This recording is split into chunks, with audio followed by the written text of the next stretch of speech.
It's a familiar story when someone rises to fame and then forgets those who helped them get there.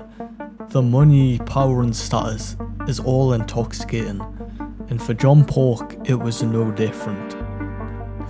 But what happens when the people you leave behind just don't disappear and come back hungry for revenge? John Pork, Tim Cheese and Simon Claw.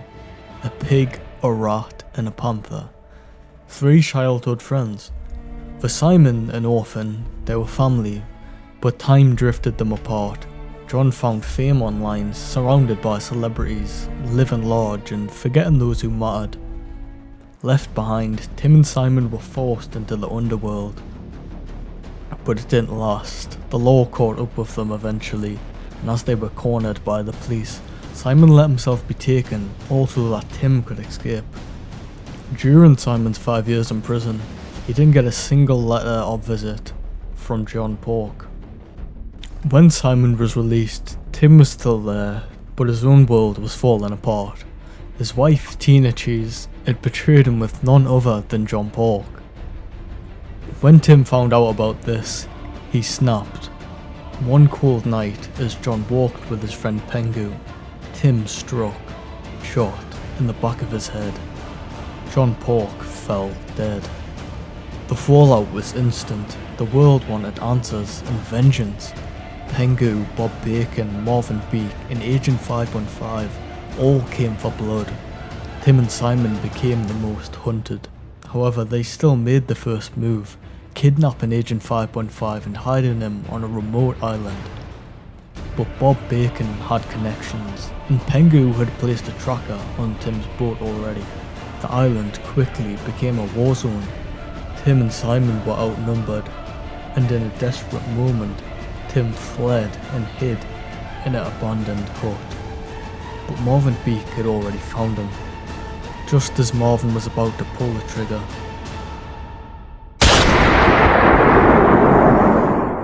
Simon saved Tim with a single shot. Marvin was still alive, but barely, so Simon saw this as an opportunity to use him. Simon called Bob, offering Marvin back for Pengu and his wife. Bob agreed and they made the trade, Marvin for Pengu and his wife. But Simon had no intention of letting it end peacefully.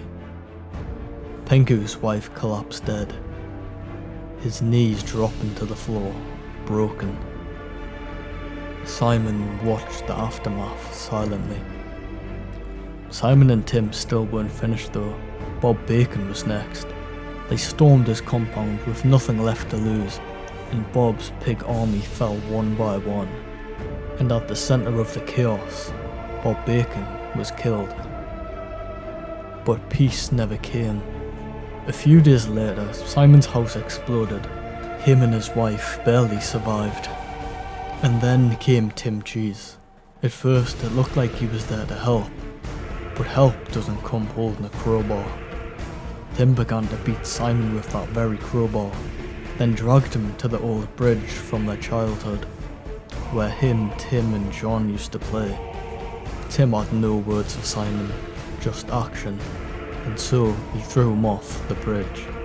This led everyone to believe Simon Claw was dead, but they were wrong. Simon had survived, scarred and alone, but still alive, and he wasn't the only one who should still be dead. While all this was going on, Agent 5.5 had used a secret reboot fan to bring John Pork back to life. Resurrected and furious for what Simon did to Bob, John hunted him down. But when they finally met, something unexpected happened. Both had lost everything, both had been betrayed, and so John Pork and Simon Claw, enemies turned allies, made a pact. The world had turned on them, and now they would turn on the world.